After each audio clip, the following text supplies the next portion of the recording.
नमस्कार मेरे प्यारे दोस्तों। आप सभी का हार्दिक स्वागत है आपके अपने YouTube channel study GS with छोटे लाल में। तो प्यारे दोस्तों, हम जैसे कि अभी एक नया सेशन चला रहे हैं जेपीएससी स्पेशल। तो पेपर 2 का जो डिस्कशन है प्यारे दोस्तों वो हमारा चल रहा है।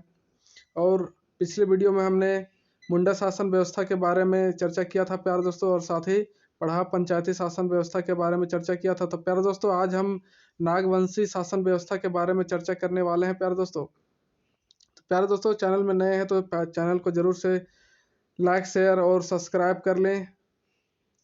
प्यारे दोस्तों, लाइक और शेयर तो बनता ही है। तो प्यारे दोस्तों, चलिए बिना समय गवाए आज का जो वीडियो है उसे शुरू करते हैं। और आज पढ़ेंगे हम प्यारे दोस्तों नागवंशी शासन व्यवस्था के बारे में। प्यारे दोस्तों, इस टॉपिक से जेपीएससी में एक प्रश्न आना अनिवार्य है प्यारे दोस्तों, मतलब कि निश्चित है कि यहाँ से 1 मार्क्स का क्वेश्चन पूछा ही जाता है जेपीएससी में। ये आपके सिलेबस में क्लियरली मेंशन है प्यारे दोस्तों, है ना। 1 मार्क्स का क्वेश्चन इससे रहता है। तो देखते हैं प्यारे दोस्तों कि फर्स्ट पॉइंट है प्रथम शताब्दी, मतलब कि 64 ईस्वी के आसपास जो है जो मुंडाओं का राज व्यवस्था चल रहा था प्यारे दोस्तों, वो हस्तांतरित हो गया, मतलब दूसरे पर ट्रांसफर हो गया। वो कौन थे? नागवंशियों पर जो है वो ट्रांसफर हो गया। कब? मुंडाओं की राज व्यवस्था कब ट्रांसफर हो गई नागवंशियों पर? प्रथम शताब्दी 64 ईसा पूर्व के आसपास। तो नागवंशी का जो प्रथम राजा था प्यारे दोस्तों नागवंश का, वो कौन थे? फनी मुकुट राय। कौन थे प्यारे दोस्तों? फनी मुकुट राय। इसने पढ़ा व्यवस्था को समाप्त ना कर इसे विस्तार देने का ही प्रयास किया, है ना। जो मुंडाओं में पढ़ा पंचायत व्यवस्था चल रहा था प्यारे दोस्तों, उसको इन्होंने क्या किया? खत्म नहीं किया, बल्कि इसमें कुछ विकास किया और इसको विस्तार करने को का ही काम किया प्यारे दोस्तों। किसने? फनी मुकुट राय ने। प्रथम शताब्दी से 16वीं शताब्दी तक बिना परिवर्तन के कर व्यवस्था, भू व्यवस्था एवं शासन व्यवस्था सभी मुंडाओं की तरह चलते रहे। तो जो नागवंशी शासन व्यवस्था था प्यारे दोस्तों, इसमें क्या हुआ कि प्रथम शताब्दी से लेकर 16वीं शताब्दी तक कोई भी परिवर्तन नहीं किया गया। किसमें? कर व्यवस्था में, भू व्यवस्था में और शासन व्यवस्था में। सब मुंडाओं की तरह ही इसमें भी चलता रहा। परंतु इस परंपरा का प्रथम हस्तक्षेप, इस परंपरा में प्रथम हस्तक्षेप जो है 1585 ईस्वी में मुगलों के आक्रमण काल से हुआ। जब मुगलों ने आक्रमण किया प्यारे दोस्तों 1585 ईस्वी में, तब से इसमें परिवर्तन होना शुरू हो गया। क्यों हुआ प्यारे दोस्तों? देखते हैं कि मुगल सेना इनसे नाराज नजराना लेने लगी। जो मुगल सेना था प्यारे दोस्तों नागवंशियों से क्या लेने लगा? नजराना लेने लगा, जिसे माल गुजारी कहा जाने लगा प्यारे दोस्तों। इस प्रकार नागवंशी राजाओं को संपूर्ण राज्य का माल गुजारी देने में कठिनाई होने लगी, है ना। और 1616 ईस्वी में कर ना देने के कारण छोटा नागपुर खास के महाराजा दुर्जन साल को कैद कर जहांगीर ने ग्वालियर के किले में 12 वर्षों तक रखा था प्यारे दोस्तों, है ना। 1616 ईस्वी में जब कर नहीं दे पाया जाने लगा किसके द्वारा? नागवंशियों के द्वारा, तब छोटा नागपुर खास का जो महाराजा थे, है ना, कौन? दुर्जन साल, इसको कैद कर लिया था। कौन? मुगल बादशाह जहांगीर ने प्यारे दोस्तों, और ग्वालियर के किले में 12 वर्षों तक कैद करके रखा था। 6000 रुपया सालाना कर देने की सहमति पर, है ना, दुर्जन साल को मुक्त किया गया।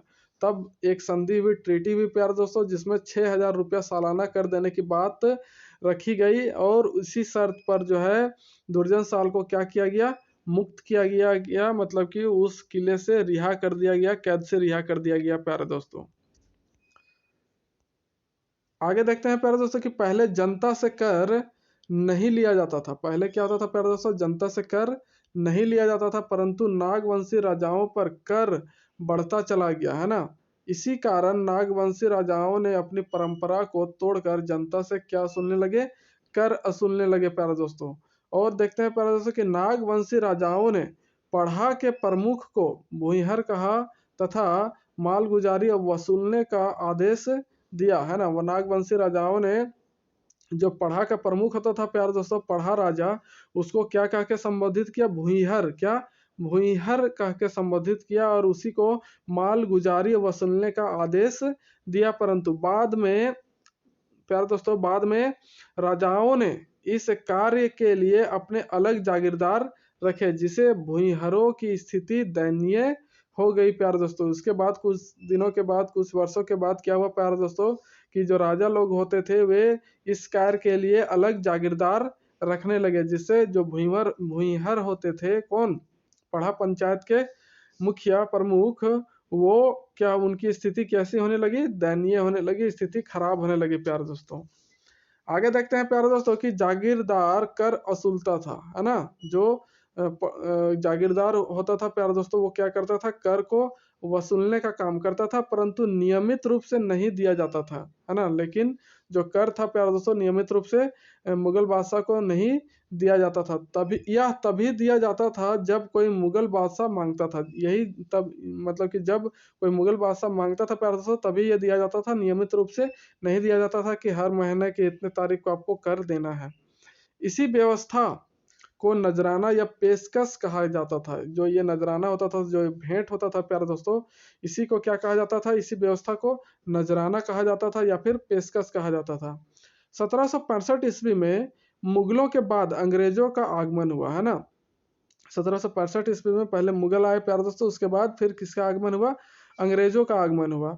इन्होंने इस क्षेत्र को पटना काउंसिल की व्यवस्था में फोर्ट विलियम के अधीन रखा, है ना। जो अंग्रेज थे प्यारे दोस्तों, ये छोटा नागपुर, जो हमारा जो झारखंड क्षेत्र था प्यारे दोस्तों, इसको किसके अंडर में रखा, पटना काउंसिल की व्यवस्था में, है ना, फोर्ट विलियम के अधीन रखा। और 1773 ईस्वी में प्यारे दोस्तों क्या हुआ कि एस.जी. हिटली, है ना, विटली, एस.जी. विटली को छोटा नागपुर खास का प्रथम सिविल कलेक्टर नियुक्त किया गया। किस लिए, कर वसूलने के लिए, है ना। उसके बाद 1773 ईस्वी में एस.जी. विटली को छोटा नागपुर खास का प्रथम क्या बनाया गया था, सिविल कलेक्टर। तो छोटा नागपुर खास का प्रथम सिविल कलेक्टर कौन था प्यारे दोस्तों, एस.जी. विटली। ये इंपॉर्टेंट क्वेश्चन बन सकता है यहाँ से प्यारे दोस्तों कि छोटा नागपुर खास का प्रथम सिविल कलेक्टर कौन था, एस.जी. विटली, है ना, जिसको किस लिए नियुक्त किया गया था, कर वसूलने के लिए प्यारे दोस्तों। आगे देखते हैं हम प्यारे दोस्तों कि 1793 ईस्वी में, कब, 1793 ईस्वी में नियमित कर वसूली के लिए अस्थाई बंदोबस्ती के बहाने राजा महाराजाओं को जमींदार बना दिया गया, है ना। और इस तरह से जागीरदारी प्रथा जो है जमींदारी प्रथा में क्या हो गया, कन्वर्ट हो गया प्यारे दोस्तों। पहले जागीरदारी प्रथा हुआ करता था, लेकिन अंग्रेजों के आने के बाद क्या किया गया, नियमित कर वसूली के लिए अस्थाई बंदोबस्ती के बहाने, है ना, अस्थाई बंदोबस्ती करने के बहाने क्या किया गया, राजा महाराजाओं को जमींदार बना दिया गया। और इस तरह से जागीरदारी प्रथा जो चलता था प्यारे दोस्तों, वो किस में कन्वर्ट हो गया, जमींदारी प्रथा में कन्वर्ट हो गया। जिससे मुंडाओं एवं नागवंशी, जिससे क्या हुआ प्यारे दोस्तों कि मुंडाओं एवं नागवंशी राज्य व्यवस्था समाप्त हो गई और अंग्रेजी राज्य व्यवस्था लागू हो गई। इस तरह से प्यारे दोस्तों क्या हुआ कि जो मुंडाओं का और नागवंशियों का राज्य व्यवस्था चला आ रहा था प्यारे दोस्तों प्रथम शताब्दी से, तो वो अब समाप्त हो गया और अंग्रेजी राज्य व्यवस्था लागू हो गई प्यारे दोस्तों छोटा नागपुर खास में। इसके बाद नए नए कानून एवं नियम, इसके बाद क्या हुआ प्यारे दोस्तों, नए नए कानून और नियम आने लगे, जिससे यहाँ के राजा महाराजा, मुंडा, मानकी, पढ़ा पंचायत आदि विलीन हो गए, मतलब कि समाप्त हो गए प्यारे दोस्तों। जैसे जैसे नए नए नियम कानून बनाने लगे कौन, अंग्रेज सब, वैसे वैसे क्या होते गया, यहाँ से राजा महाराजा, मुंडा, मानकी और पढ़ा पंचायत आदि सब क्या होते गया, विलीन होते गया, समाप्त होते गया प्यारे दोस्तों। ये तो था प्यारे दोस्तों नागवंशी शासन व्यवस्था, जिसके बारे में हमने अभी चर्चा किया प्यारे दोस्तों। और नेक्स्ट वीडियो में हम चर्चा करने वाले हैं प्यारे दोस्तों किसके बारे में, मांझी शासन व्यवस्था के बारे में प्यारे दोस्तों। तो प्यारे दोस्तों इसी तरह से चैनल में आप बने रहिए और झारखंड जीएस को मजबूत करते रहिए प्यारे दोस्तों। और प्यारे दोस्तों आपसे एक ही मेरा निवेदन है, एक ही विनम्र निवेदन है कि आप इस चैनल को ज़्यादा से ज़्यादा लाइक, शेयर, कमेंट और सब्सक्राइब जरूर करते रहें और दूसरों को भी करवाते रहें प्यारे दोस्तों, जिससे सभी को इस वीडियो के माध्यम से सभी को झारखंड स्पेशल जीएस का जो है लाभ मिल सके प्यारे दोस्तों। तो मिलते हैं प्यारे दोस्तों नेक्स्ट वीडियो के साथ, तब तक के लिए नमस्कार, जय हिंद, जय भारत, जय झारखंड।